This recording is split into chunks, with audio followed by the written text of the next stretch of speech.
Bueno, les voy a hablar de una perspectiva sumamente transdisciplinar, como artista, filósofo, activista, como posthumano de género no binario, neurodiverso y que no está en Facebook, entre otras cosas. Entonces, bueno, efectivamente voy a presentarles un conjunto de conceptos, de técnicas y de experiencias que vengo haciendo desde hace 8 o 10 años, pero las técnicas vienen de mucho más allá incluso, prácticamente como unos 20 años de desarrollos diversos, tanto teóricos como artísticos y tecnológicos, en torno a esta cuestión de una reinvención de la corporalidad en esta era digital que parece que a veces tiende a encapsularla en una serie de alineamientos sumamente rígidos de los que hablaré en breve, ¿no? Dentro de eso, a partir sobre todo del proyecto Metabody desde 2013, proyecto a mayor escala que vengo coordinando y que ha continuado después de su fase oficial como proyecto europeo, he hecho unas experiencias cada vez más, sobre todo en los últimos años, más sistemáticas en relación con la neurodiversidad o diversidad funcional, que es como me referiré a lo que a veces se denomina discapacidad, ¿no? Entonces, todos los años pues, hago un trabajo de colaboración con distintos colectivos y personas y desarrollando, y también con investigadores, desarrollando una serie de cosas que les compartiré en breve, ¿no?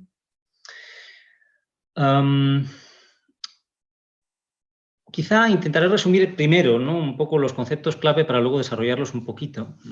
Están un poco en el título, algunos de ellos. En el título de esta presentación, no sé si lo han leído, pero bueno, yo era tan largo que ya ni me acuerdo. Vamos a sacar un poco la presentación, aunque prefiero verles, pero perdón, que es que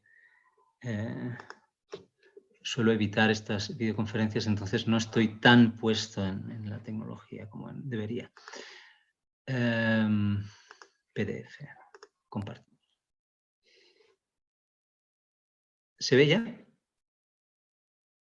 ¿Ven ya el PDF? Sí, lo vemos. Bien. Bueno, lo voy a poner en pantalla completa. Entornos neurodiversos. No sé, voy a hablar de cómo he ido trabajando esta noción en estos últimos años de cómo crear ecosistemas que favorezcan una aproximación a la neurodiversidad que en realidad nos toca a todas, a todos y a todos. Luego veremos en qué sentido planteo esto, ¿no? Neurodiversidad es un término que se viene usando sobre todo en relación, por ejemplo, con el autismo, pero en realidad a veces se aplica, y así lo uso yo de forma más amplia, a todo tipo de diversidades cognitivas e incluso, vamos a decir, sensorimotoras.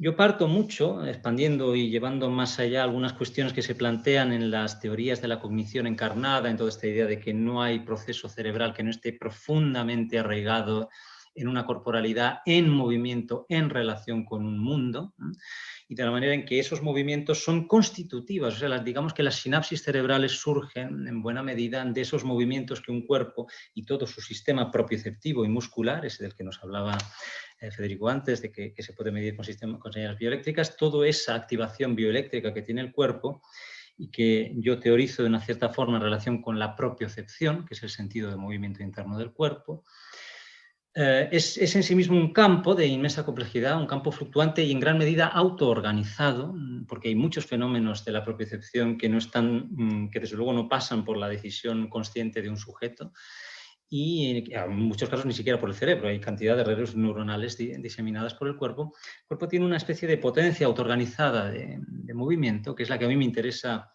despertar de algún modo, sobre todo frente a esta cultura de la atrofia, ¿no? Esta manera en que estamos, sobre todo ahora, de forma mucho más radical en la era de la COVID, alineados con puntos fijos de visión, ¿no? Pero que es una tradición en realidad milenaria, una tradición milenaria por la cual, curiosamente, se ha considerado que es más alta el estado de civilización cuanto más atrofia sensorimotora se impone en los cuerpos, ¿no? Que es una racional que a mí me parece extremadamente problemática, ¿no? Para mí sería un poco todo lo contrario. O sea, digamos que desde tiempos de Platón, como mínimo, y muy asociado a la sociedad esclavista, la idea de que el esclavo es el que hace el trabajo corporal y el aristócrata es el que empieza a asociarse a esta idea que emerge un poco en Grecia, pero luego más recientemente de una mente sin cuerpo, ¿no?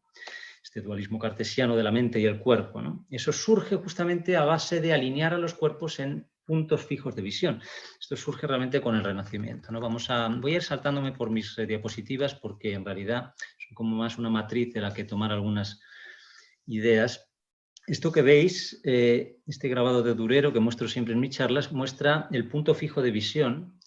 Es una máquina perspectívica del Renacimiento, pero en realidad lo que muestra este grabado es la infraestructura sensorial de lo que tenemos todos los días a nuestro alrededor y lo que estructura nuestra percepción de una forma predominante aún hoy, 600 años después de cuando se inventó en 1436 en Florencia.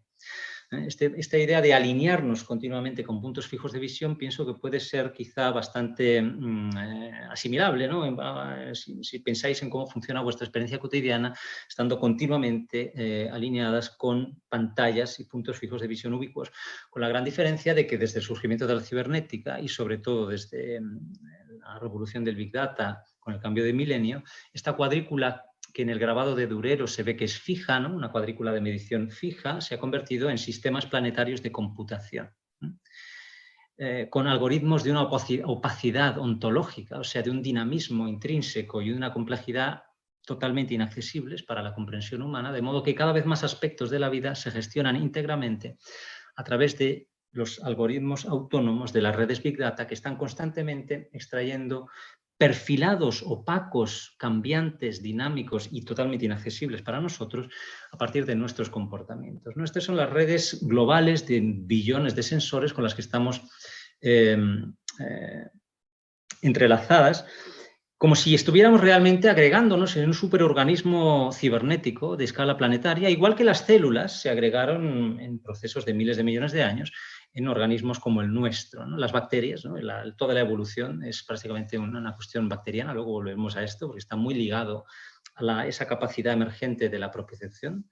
Tenemos una herencia prodigiosa de 4.000 millones de años de enjambres bacterianos, de los que surgen los organismos y surgen los sistemas nerviosos, ¿no? Hay una bellísima teoría por la cual los propios microtúbulos del cerebro y de las neuronas serían una evolución de los sistemas de movilidad bacterianos, ¿no? Puedo decir. Entonces, todo viene de las bacterias, todo viene de los enjambres, de los movimientos autoorganizados, ¿no? Esta idea que hemos querido implantar en los últimos 100 años, ¿no? Una evolución de 4.000 millones de años, de que hay un sujeto centralizado que decide y tal. Me parece una quimera muy problemática que lo que hace es reducir espectros de capacidad de movimiento. Entonces, todo mi trabajo tiene mucho que ver con el intento de no solo recuperar, sino reinventar y llevar más allá la plasticidad sensorimotor, la capacidad para desarrollar siempre nuevas variaciones en la capacidad de moverse, porque moverse es también, o sea, cómo nos movemos es cómo pensamos, cómo sentimos, cómo percibimos, cómo nos relacionamos y cómo creamos todos los mundos con los que estamos relacionados. Cuanto más rígido es nuestro alineamiento, el alineamiento de nuestros movimientos, por ejemplo, con el punto fijo de visión de la perspectiva, ¿no? Tanto más estrechos van a ser esos mundos de pensamientos, sentimientos, relaciones y ecosistemas que estamos creando, ¿no? Hemos creado desde hace 600 años este ecosistema planetario de puntos fijos de visión, donde estamos constantemente relacionándonos con el mundo y con todos los demás, incluso con nosotros mismos, a través de ese punto fijo de visión que nos separa ontológicamente del otro, ¿no? Esta idea cartesiana de la separación cuerpo-mente, de la separación sujeto-objeto, tiene su base en la perspectiva que se inventa 200 años antes de Descartes, ¿no? Entonces, todo mi trabajo tiene que ver con desmontar no el contenido de la percepción, sino toda esa infraestructura, ese punto fijo de visión. ¿Cómo?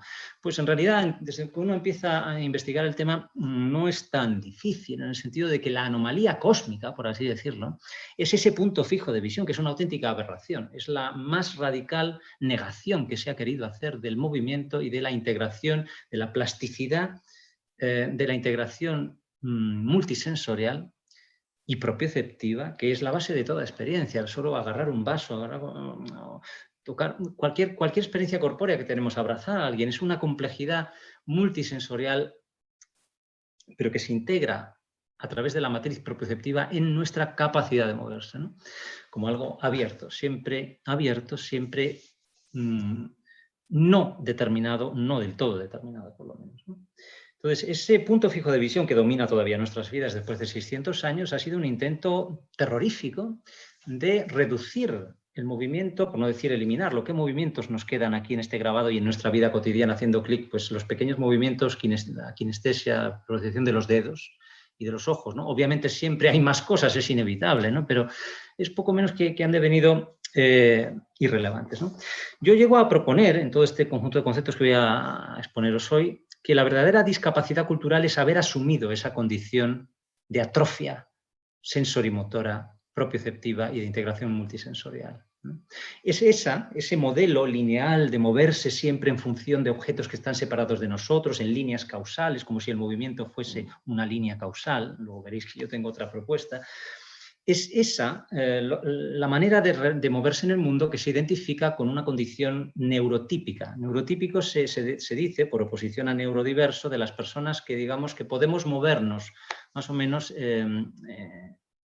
aunque en algunos casos como el mío, no muy cómodamente, en este mundo jerarquizado de categorizaciones, ¿no? y de lectura de signos y de abstracciones de todo tipo, ¿no? El neurotípico es el que puede desenvolverse en el mundo de las racionalizaciones que se han hecho dominantes cuando se han hecho dominantes estos modos lineales de moverse en el mundo, ¿no?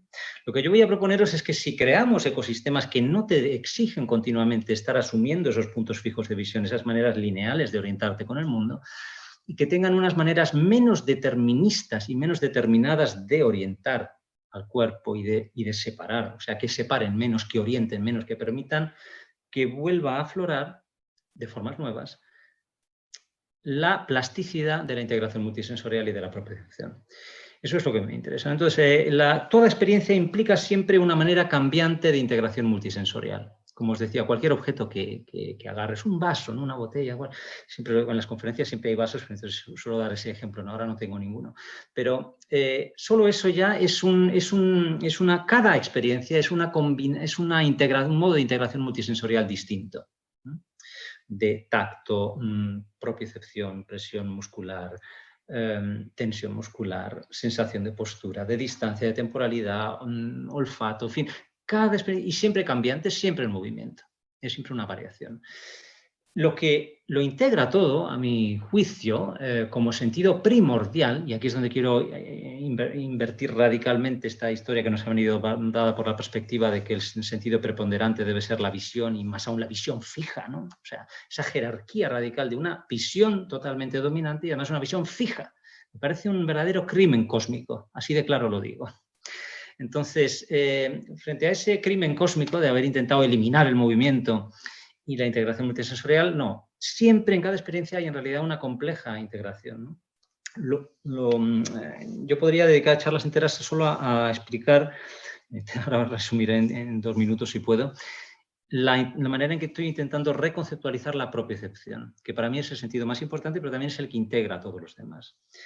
La propiocepción es el más ignorado de los sentidos. No sé cuántas de ustedes la conocen. No sé si se han dado cuenta de que pueden sentir su cuerpo, ¿no? Pueden sentir tensiones musculares, articulares, movimientos que no son lo táctil. Muchas veces llamamos táctil a cuestiones propioceptivas. Si tú abrazas a alguien, sientes a esa persona a través de toda la deformación de tus propios tensiones musculares. Es tu campo propioceptivo, que es un campo tensional que se mueve continuamente, que fluctúa continuamente entre medias de nuestras 360 articulaciones. Tenemos un cuerpo humano, tiene 360 articulaciones, aunque algunas son fijas, ¿no? Pero figuraos, os voy a proponer perdonad, pero mis compañeros no humanos están un poco alterados. Imaginaros, evocar un poco esta imagen que os voy a proponer de un enjambre de 360 articulaciones para reconceptualizar lo que es el movimiento, o sea, para evitar la idea de que el movimiento del cuerpo es una línea, un bloque, ¿no? Que voy de aquí a allí, ¿no?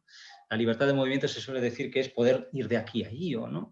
Yo voy a proponeros otro concepto, que es la libertad interna, de la capacidad de reconfiguración del campo propioceptivo en su infinita variabilidad.